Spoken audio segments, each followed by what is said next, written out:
Hello, everyone, and welcome to another but special episode of I Am Christina DiArcangelo.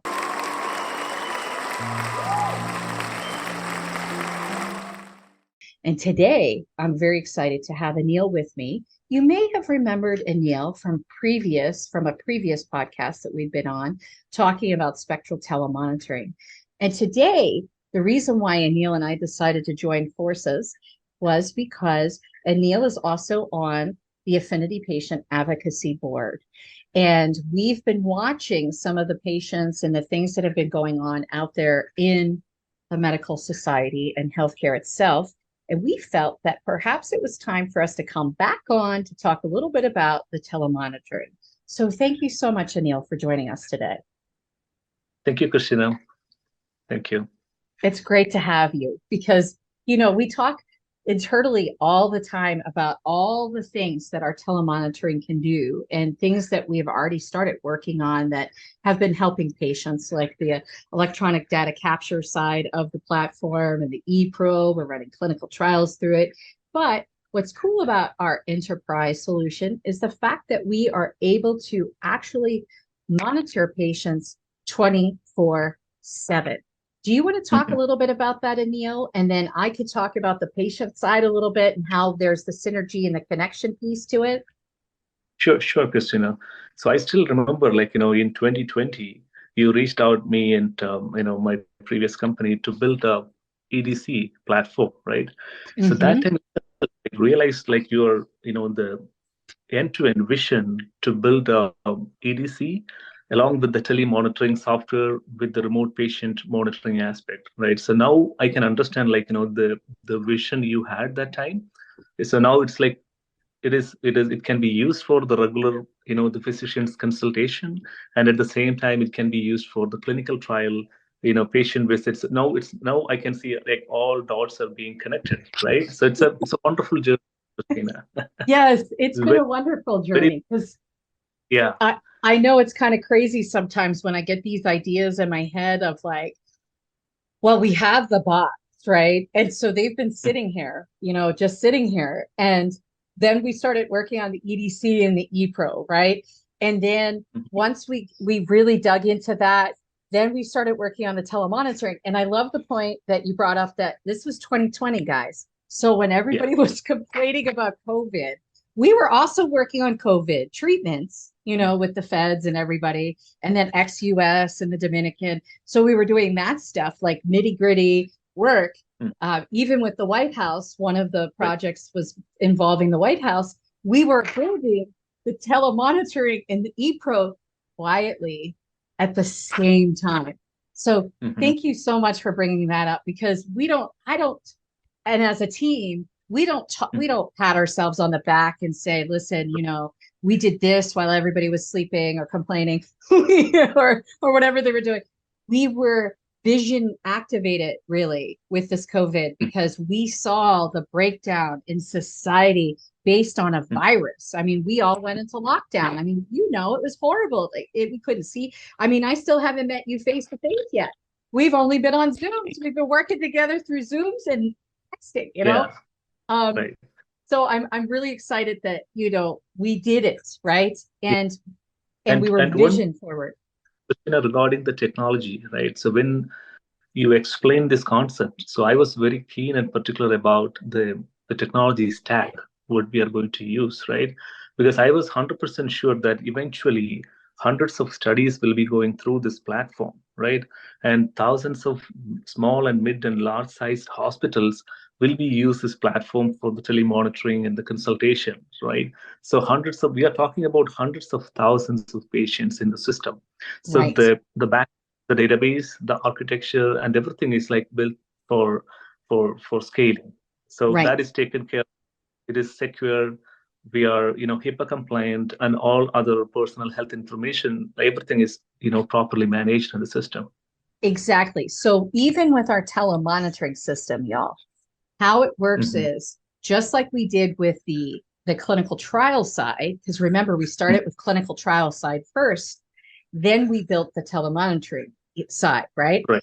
So we created a randomization structure when the subjects because I'm sorry, those would be patients then.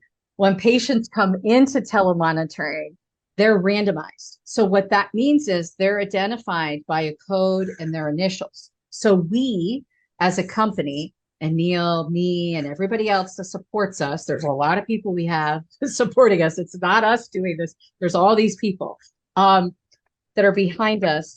We will never know who these patients are. So I love that you brought that up, because I don't want patients, because patients' data, they're stolen all the time.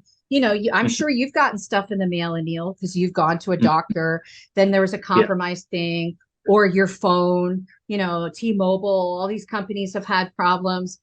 I've had, there was a women's health practice here in Pennsylvania. I don't know, it was like 7-8 years ago. Their infrastructure got hacked and all of our data was released, who we were, what we were doing, all that stuff. So I really love that you brought that up, because it's an important topic today, especially with everybody worrying about being hacked. Right. And then what's really important, I think, about the telemonitoring is that patients know that the infrastructure will protect them and it's built for scalability, just like Anil eloquently said. So the great thing about this, and what's really important that we wanted to discuss today, was the components that are applicable to, say, a hospital or, say, a state level Department of Health that's worried about the patients in their state. Our ability to be able to track and trace prescriptions, the connection to the EMR, and the fact that we are capturing biometric data from the patients based on their wearables are all essential for truly understanding what's going on in a patient. So as we have seen, Anil, with APA, we have patients that go to the doctor, then they end up in the hospital. The doctor's doing one thing, the hospital's doing another thing. The patient isn't, they're normal people. They don't know. They have to go back to their general practitioner and tell them that the hospital put them on X, Y, and Z, because a lot of times the information isn't flowing back from the hospital to the GP, because the GP, the general practitioner, may not be affiliated with that hospital, right? If it's a private practice, they surely aren't going to be. So they have no idea what's going on. So if in fact the patient doesn't always tell the hospital what they're taking, the hospital, unless they do tox screens, and even then, may not pick up the fact that these patients are taking all these other things, and then they're having contra drug interactions are happening. You have patients that sometimes are prescribed things that are painkillers, and then they kind of become addicted to it, and then they start going pill shopping. They go from one hospital to another hospital. Their doctor has no idea. The prescriptions aren't being tracked. These patients have 120 Oxycontins and a week, which they shouldn't have. And then we have overdose problems. We have mental health issues being triggered. All of this is going on. It's a whole big storm. It's the perfect storm. Right. But we have the solution to help the perfect storm because of how we track that information. Do you want to go in a little bit more detail about that, Anil? That's not too technical for our viewers and listeners, but they get the gist. Yes. Yeah, I can explain from the functional point of view, Christina. So the best part is the system, the spectral telemonitoring is integrated with all the major EMR systems, right? Like Epic or Practice Fusion or all the major EMR systems. So the data is being transmitted from maybe from one physician's office to the next small hospital or large hospital. The data is being captured properly, and it is integrated with the lab, right? So that is also connected.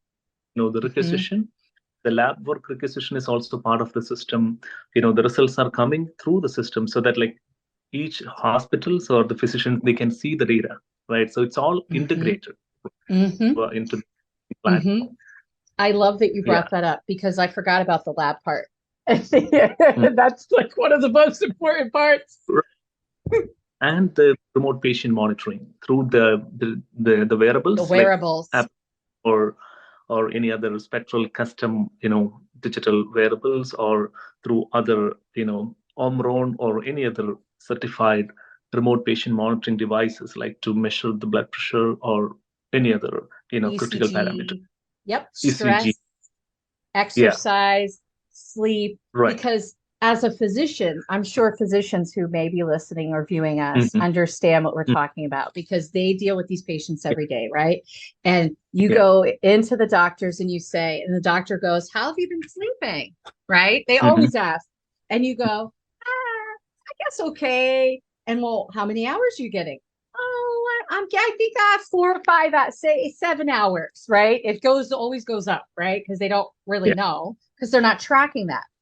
But if they're wearable, no pun intended, but if they have this, the doctor would then get this data directly. They don't even have to do anything. So they would see this patient. So say the patient's in, they're meeting with the patient, they could go to their computer, hook into the telemonitoring, go, oh, okay, so you said you slept 7 hours. Well, according to the data, it states, and the patients also have access to all of their data too, so they can see it too. But the doctor could say, I see you had 3 hours of deep sleep and 2 hours of light sleep. That's 5 hours. That's not enough sleep. So let's talk Hmm. about what's going on. Okay, we see that noise has been an issue at nighttime in your surroundings. What's going on at home that you have an increase in noise? We've also noticed that your heart rate has been going up and down in various times of the day. What is going on during those times of the day that's happening? What's triggering your heart rate to go up? These are all the things we're able to see so that this, like the doctors are and the patients, that can help these patients really get through some of these things. Think about the mental health, right? Mental health Hmm. has been just going off the charts with cases since COVID, right? So that's why I kind of like was happy you brought up the COVID because we Yeah. intentionally did this stuff because we were forward thinking like, listen, everybody's been locked down. Of course they're going to be upset. I know my son was upset. I'm sure your kids were upset because they're used to playing Yeah. sports and playing with their friends and going to birthday parties. And now they were doing drive-bys, where the kids would have a parade, you'd wave, everybody has a mask on outside. I throw candy in the cars for the kids because you can't even go near the car because of COVID. This is not normal. So back to the mental health. We, Mm. we were worried about this, right? We knew that this was, potentially going to happen. So with mental health patients, we are able to Mhm. see the triggers occur as they occur. PTS patients. I mean, there's someone in Pennsylvania that just had a pretty substantial check-in to the Mhm. hospital, and it's all over the media. And if in fact that person would have had been accessing our telemonitoring, that physician Mhm. who was their primary physician, the psychiatrist, whomever, they're all hooked in. They would all know this person was having a problem because of what was going on with the biometrics data, just the biometrics data alone. That's not talking labs. That's not talking, everything else that we have hooked into the system, the prescriptions and otherwise. Mhm. Yeah. Yeah. And Krishna, would you like to talk more about the patient's paradise? Like that will be Oh, also yes. part of the mental health, right? I think it's a Yes. um, I, you know aspect of it. yes. So what Anil is tipping you guys off about is the fact that we are also working on developing an inclusive metaverse for patients called the Patient's Paradise. And what that means is that patients can come into our safe space, our metaverse, and they could come in as they are, right? Whatever they feel like being, whatever that icon is that they come in with, their avatar, whatever it is, whatever they feel like showing up, they show up to a safe space and they can interact with board members of APA. They have the ability to interact with each other, with other patients like themselves, again, showing them they're not alone and that they're the same. Because at the end of the day, a lot of us have the same issues. A lot of times we don't want to talk about it. I know for myself, there were times I didn't want to talk about health issues I had, or sometimes things that had happened to family or whatever, because I was kind of embarrassed by it. And so, and I know people are probably like, what? No, Anil will tell you. There's been times that I'm like, I just can't even talk about this out loud to people other than to certain people because it's just a disaster. And this is a place where people can feel free and give them freedom and access to information and support. Exactly. Yeah, I think our whole vision here has been more of patient focused, patient help. We want to help people. We don't want to replace doctors. I want to be clear. We're not like, as our CFO always says, we're not Get Roman. We're not trying to replace doctors. We want the doctors involved, but we want the doctors to support, to be able to have the tools to support their patients. Remember the one study we were running recently? We had a patient that came in that luckily didn't get consented because the study coordinator, thank goodness, could notice something was wrong with this patient, which is part of the screening process anyway. But it turns out that the patient was having a heart attack. And this would have been a patient that would have come into our study. Now, the reason why we didn't know they were having a heart attack was because the only part of the enterprise that was open for the study was the EDC, the electronic data capture, and the electronic patient reported outcomes side, the questionnaire portion of the trial side. We did not have the telemonitoring opened because we can do that for clients if they want us to do it, which I would strongly suggest they do. Because of this, they learned a big lesson because, and I, of course, told them that we saved, thank God, this man's life. The study coordinator did, not us. But the fact that the person didn't consent into a trial, they were having a heart attack, and we'd have an automatic serious adverse event. Once hospitalization occurs, it's an SAE. It could have blown the study up from a clinical trial standpoint. So thank God the person was paying attention. But really, the answer should be, if we have the telemonitoring on, even for the clinical trial participants, it will help these people progress even better in the clinical study, in my clinical trial experience. And then also the bots, right? Keeping the patients in the study. We were just talking about it before we came on. We're a bunch of nerds, okay? Yeah, no, the patient recruitment bot you're talking about, right?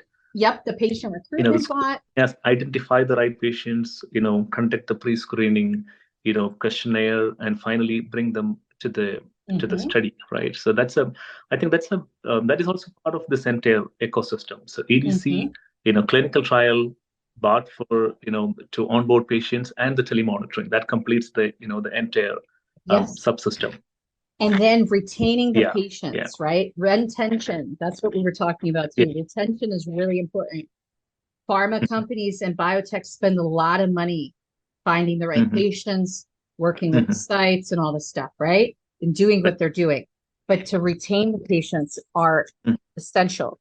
And given the space that we've been in lately, it's been really hard and very challenging for clinical trials to retain patients because we've had, I don't know how many outbreaks of COVID, multiple things. Then RSV happened. Now there's some dog flu or something. People are afraid to leave their house again. It's just one thing after another. We keep getting hit with all these ailments, which if you're working in any indication that has a secondary mental health endpoint like anxiety, you're going to have a challenging time keeping those patients in the trial.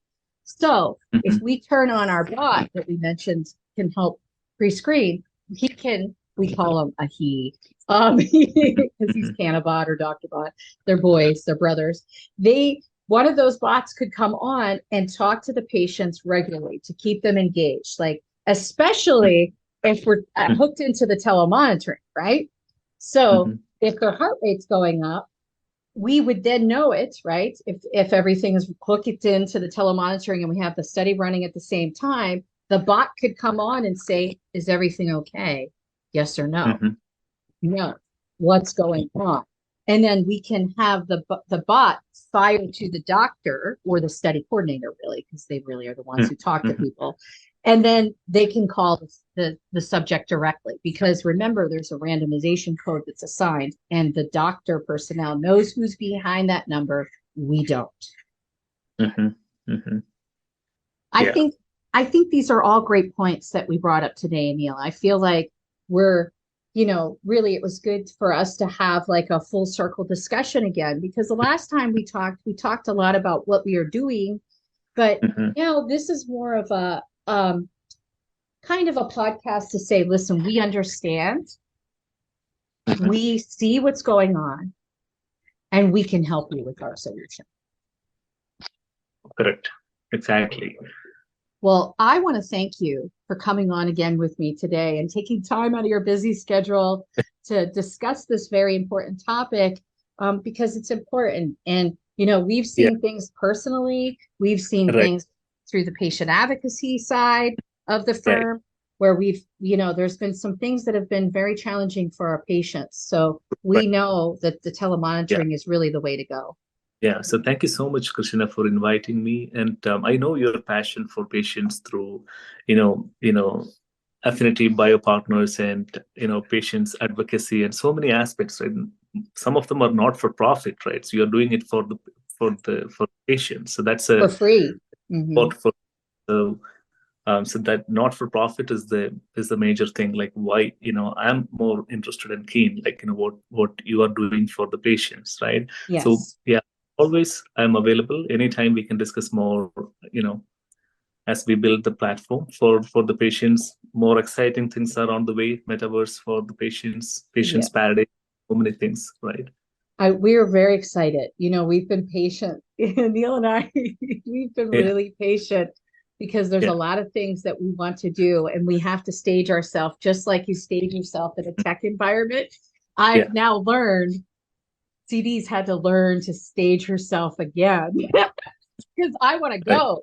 You want to go, but we have to stage ourselves and we have to do things as hmm, necessary, right? And there's certain projects we're working on that we've got to, complete so that we can get on to the next thing, which the next thing is this forward approach of really pushing the metaverse and the patient's paradise. And I yeah, appreciate you saying that, Anil. And I know how much you care about the patients because we've had a lot of discussions, and that was one of the reasons why I wanted you to join our board, was because hmm, you really truly believe in helping people. You are one of those executives that cares about helping patients before making a profit. And that's really important because not a lot of people will do that today. And I just want to thank you for all that you do to help support us and all the things. I mean, you're just amazing. And the team that's built behind us is just amazing as well. We're very blessed to have them all. thank you so much, Christina. Thank you. Thank you. So with that, we'll end for today. And as we always say, remember, we are the same. I am Christina DiArcangelo. Thank you for joining us today.